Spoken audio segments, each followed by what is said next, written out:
और ये है काशी विश्वनाथ महादेव बनारस के दाहिने पैर का अंगूठा आप देख रहे हैं जिसके ऊपर चंदन का तिलक लगा हुआ है। बोला मैं इतना उड़ नहीं पाऊंगा। फिर ये अवरुद्ध नाग के ऊपर यहाँ पे आया था। ये पाताल के अंदर जाता है पूरा जल, तो जल का लेवल इतना ही रहेगा, 1 इंच ऊपर नहीं आएगा, 1 इंच नीचे नहीं जाएगा, चाहे कितनी बारिश हो जाए, कितना भी अकाल पड़े। शंकर भगवान से शरत लगाई थी कि मैं खाई भर के दिखाऊंगा। नंबर नेपाल में आता है काठमांडू, 2nd नंबर की नंदी ये आती है।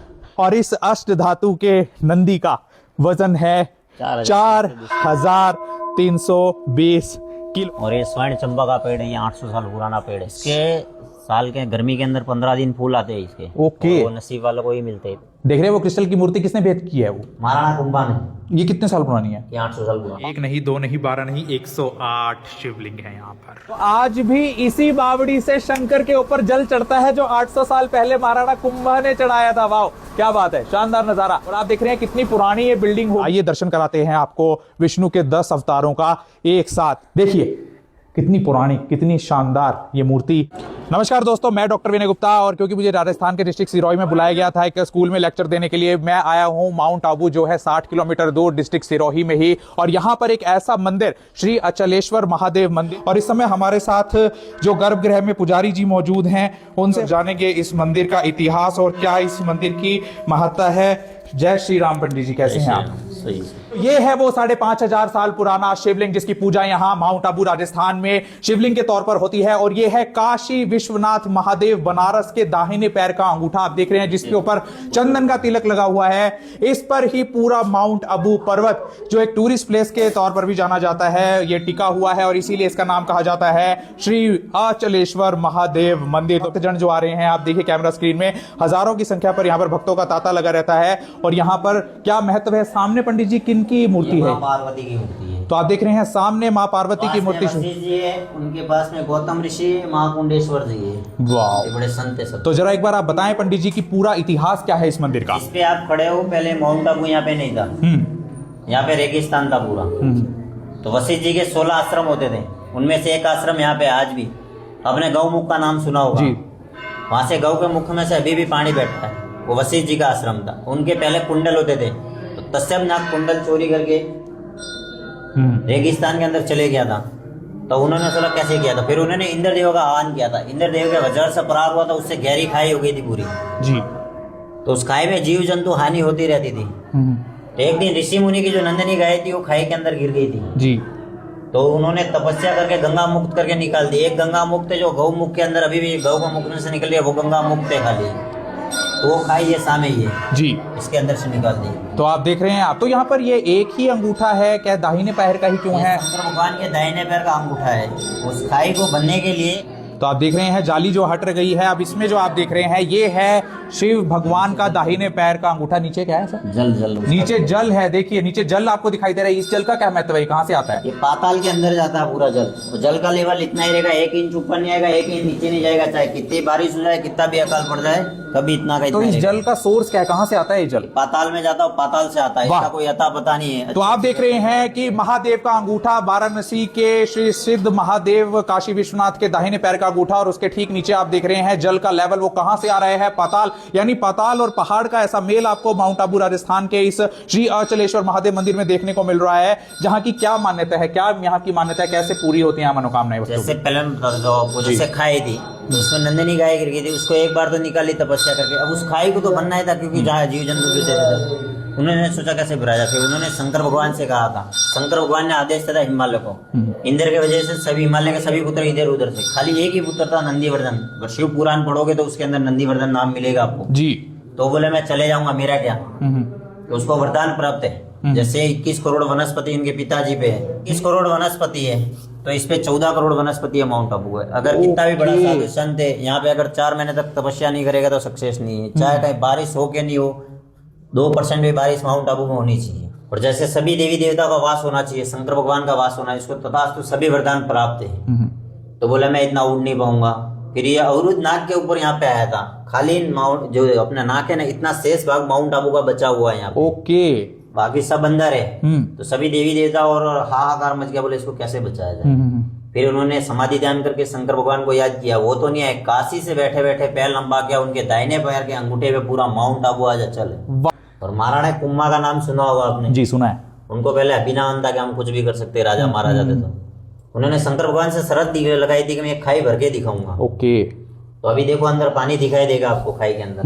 तो पानी का लेवल इतना ही रहता है, 1 इंच ऊपर नहीं आएगा, 1 इंच नीचे नहीं जाएगा, चाहे कितनी बारिश हो जाए, कितना भी अकाल पड़ जाए। जी, तो इस पानी का महत्व क्या है? जल चढ़ता है फिर यहाँ पर, तो वो जल भी इसी में जाता है, तो जो हम जल चढ़ाते हैं वो पाताल में चला जाता है। तो आप देखिए, मैंने इसमें पांडवों का भी एक संदर्भ सुना है, उनकी क्या कहानी? साधना के लिए यहाँ तपस्या की थी। पीछे जाओगे तो आपको बावड़ी देखने को मिलेगी। महाराणा कुंभा यहाँ बैठे रहते, 6 महीने तक लगातार इसके अंदर पानी डाला हुआ है, नहीं भरा गया था। शंकर भगवान से माफी मांग के क्रिस्टल की मूर्ति भेंट करके गए थे। देख रहे हैं वो क्रिस्टल की मूर्ति किसने भेंट की है? वो महाराणा कुंभा ने। ये कितने साल पुरानी है? ये 800 साल पुरानी। 800 साल पुरानी क्रिस्टल की मूर्ति। See, you can see that the crystal idol of किनकी मूर्ति है इनकी? काल Bhairav. Kal Bhairav's idol. You can watch that it is lightened by the background light of this diya, holy diya. It cannot be lightened from the front, and it can only has light from inside when a light is lit in the backside of these idols. These are all crystal idols. ये crystal की मूर्ति हैं जो महाराणा कुंभा ने आज से 800 साल पहले यहाँ पर भेंट की थी, दान की थी। तो बावड़ी जरा हमें दिखा सकते हैं वो कहाँ है? जो महाराणा कुंभा ने अंदर आपको दिखाया था मैंने पानी डालते वो बावड़ी ये रही। तो देखिए आप, ये महाराणा कुंभा ने जो बावड़ी बनाई थी शिव पर जल चढ़ाने के लिए, 800 साल पहले महाराणा कुंभा ने ये बावड़ी बनवाई थी। पहाड़ पर आप देख रहे हैं माउंट आबू राजस्थान में, जहां से जल भरकर लगातार 6 महीने तक वहां चढ़ाया गया था। जी आइए आपको इसके नीचे भी ले चलते हैं और दिखाएंगे बहुत ही क्लोज से ये बावड़ी। देखिए तो पंडित जी, इसका स्तर क्या होगा लगभग? ये जल कितना, तो बहुत दूर है, कितनी गहरी होगी? खाएगा तो कोई अंदाजा नहीं है इसका। तो देखिए, तो आज भी जल इसी बावड़ी से आ रहे हैं, इसी बावड़ी से। और आप देख रहे हैं कितनी पुरानी ये बिल्डिंग होगी कि यहाँ पर दीवारों पर, ये देखिए दीवारों पर ये एल्गी जम गई है। मेरे दाहिने हाथ की चारों तरफ ये जो आप पूरी परत देख रहे हैं कितनी पुरानी ये है। तो इस वीडियो को ज्यादा शेयर और लाइक कीजिए, और ओम नमः शिवाय के कमेंट आपके रुकने नहीं चाहिए। 4320 किलो का आपने नंदी महाराज, आइए आपको दिखाते हैं। फर्स्ट नंबर नेपाल में आता है काठमांडू, सेकंड नंबर की नंदी ये आती है। पूरी दुनिया में पहले नंबर पर जो नंदी महाराज आते हैं, जो शिव भगवान के वाहन माने जाते हैं, वो नेपाल में है। और दूसरे नंबर पर जो सबसे विशालकाय नंदी माने जाते हैं वो भारत में है, यहाँ माउंट आबू के श्री अचलेश्वर महादेव मंदिर में। और इस अष्ट धातु के नंदी का वजन है 4320 किलो, यानी 43 क्विंटल से भी ज्यादा। और ये स्वर्ण चंपा का पेड़ है, ये 800 साल पुराना पेड़ है। कौन सा है? ये पूरा क्या नाम बताया? स्वर्ण चंपा। इसके साल के गर्मी के अंदर 15 दिन फूल आते हैं इसके। ओके। वो नसीब वालों को ही मिलते हैं, इतनी खुशबू। क्या बात है, तो अभी फूल आए हैं? कब आते हैं वो? गर्मी के अंदर। गर्मी के अंदर 15 दिन के लिए आते हैं। कौन से महीने में? कोई भी महीने में 15 दिन खाली। तो यहाँ पर किनकी मनोकामना पूर्ण होती है? मेनली कौन लोग आते हैं? कैसे भी करो मनोकामना आपकी पूर्ण हो जाती है, लेकिन रिटर्न आपको आना पड़ता है एक बार दर्शन करने के लिए। तो यहाँ भी चाहो जो चाहो मिल जाएगा आपको। तो यहाँ पर रिटर्न आना बस, यहाँ पर क्या कुछ चढ़ाने की मान्यता है? जैसे गुड़ चढ़ता है, कुछ भी चढ़ाइए सर, वो अपने मन की बात है, ऐसा कोई जरूरी नहीं है। तो सबसे ज्यादा भीड़ यहाँ पर कब होती है? सावन महीने के अंदर। सावन महीने। 12 ज्योतिर्लिंग और 4 धाम नहीं जा सकते हो एक साथ, तो आ जाओ माउंट आबू के राजस्थान, क्योंकि इस अचलेश्वर श्री अचलेश्वर महादेव मंदिर में मिलेंगे आपको 12 ज्योतिर्लिंग और 4 धामों के दर्शन करने का मौका। यहाँ पर नवग्रह मंदिर भी है, एक के बाद एक पंडित जी हमारे को दिखाएंगे वो 12 ज्योतिर्लिंग के मंदिर जो यहाँ पर हैं। तो बताएं नवग्रह जी है, 9 ग्रह, 9 के 9 ग्रह की पूजा करने को आपको मिलती है। उसके बाद ये कोटेश्वर भगवान का मंदिर है। वाह क्या बात है। तो देख रहे हैं आप, तो इसको कहाँ से, ये कोटेश्वर भगवान जी का है जो ज्योतिर्लिंग आपने सुना होगा। तो इसमें हूबहू उसका रेप्लिका रखा है, कैसे मान लिया गया कि ये उनका है ये मंदिर? पहले के सब बने हुए जी। तो आप देख रहे हैं कोटेश्वर मंदिर, बहुत ही सुंदर शिवलिंग देखिए दीवार में सुशोभित है यहाँ पर। तो यहाँ पर आप कोटेश्वर जी के दर्शन, साथ में विष्णु भगवान का 10 अवतार विष्णु भगवान का मंदिर। वाह, 10 अवतारम विष्णु के भी दर्शन आपको, ये वाला है सर। तो देखिए कितना पौराणिक मंदिर, श्री 10 अवतार विष्णु मंदिर। आइए दर्शन कराते हैं आपको विष्णु के 10 अवतारों का एक साथ। कितनी सुंदर कलाकृति यहाँ पर देखने को मिल रही है। और ये देखिए मेरे दाहिनी ओर पूरे के पूरे यहाँ पर आप मूर्ति प्राचीन देख रहे हैं, और लेफ्ट साइड में विष्णु भगवान शयन मुद्रा में, और सामने ये देखिए 10 के 10 अवतार देखने को मिल रहे हैं। और आइए आपको अंदर से दर्शन कराएंगे इसके। मैं अपने साथी से कहूंगा कि जरा एक बार जाएं, और जो वॉल्स के on all 4 sides of the walls you can witness, you can have a glimpse of all the 10 avatars of Lord Vishnu of our Hindu mythology, and in between you can see beautiful shining black colored idol of Lord Vishnu. देखिए कितनी पुरानी, कितनी शानदार ये मूर्ति भगवान विष्णु की। तो आपके जीवन में भी विष्णु भगवान आपको दर्शन दें और लक्ष्मी माता आपके ऊपर कृपा बरसा दें। हो ये देखिए, ये है लाइन वाइज आपको पूरे 12 ज्योतिर्लिंगों की यहाँ पर श्रृंखला एक के बाद एक देखने को मिलेगी। सामने बद्रीनाथ और मेरे दाहिनी और आप देख रहे हैं ओमकारेश्वर ज्योतिर्लिंग के दर्शन आप करेंगे। हु बहू बिल्कुल आपको रेप्लिका क्या कहूँ, असली स्वरूप ही शिव का यहाँ पर है। आपेश्वर महादेवी। तो देखिए आपेश्वर महादेव जी का यहाँ पर मंदिर आपको देखने को मिल रहा है।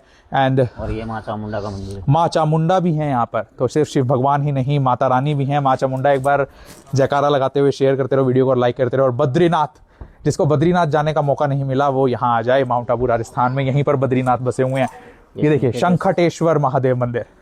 और इसके पास में सूर्य का क्या है जी? सूर्य भगवान का मंदिर। सूर्य भगवान का मंदिर जो आपको ओडिशा के कोणार्क में देखने को मिलता है, सन टेम्पल। तो यहाँ भी आप सूर्य देवता के दर्शन कर लीजिए। अगर सूर्य आपकी कुंडली में खराब है तो एक बार नमस्कार कर दीजिए और शेयर और लाइक का बटन दबाते रहिए। हमें मीराबाई का है। मीराबाई भी हैं यहाँ पर। ये मीराबाई है। शीज मीराबाई। तो आप मीराबाई भी आपको देखने को मिल रही हैं। गणपति है, गणेश जी, गजानंद जी महाराज का। कितनी सुंदर प्राचीन मूर्ति, लगभग हजारों साल पुरानी ये मूर्ति ऐसी लग रही है देखने में। और ये ओमकारेश्वर, ये ओमकारेश्वर, नीलकंठ, ये नीलकंठ मंदिर आप देख रहे हैं। तो मैंने तो कर लिए हैं माउंट आबू राजस्थान में आकर ना केवल श्री अचलेश्वर महादेव के दर्शन, जो दाहिने पैर के अंगूठे का स्वरूप यहाँ पर पूजा जाता है, बनारस के काशी विश्वनाथ के महादेव का, और साथ में 12 ज्योतिर्लिंगों के दर्शन, माँ चामुंडा के दर्शन, दशावतार विष्णु के दर्शन, मीराबाई के दर्शन। कोई ऐसे दर्शन नहीं रह गए। भगवान महादेव और भगवान विष्णु और माँ चामुंडा और मीराबाई की कृपा भी पाइए। मैं डॉक्टर विनय गुप्ता।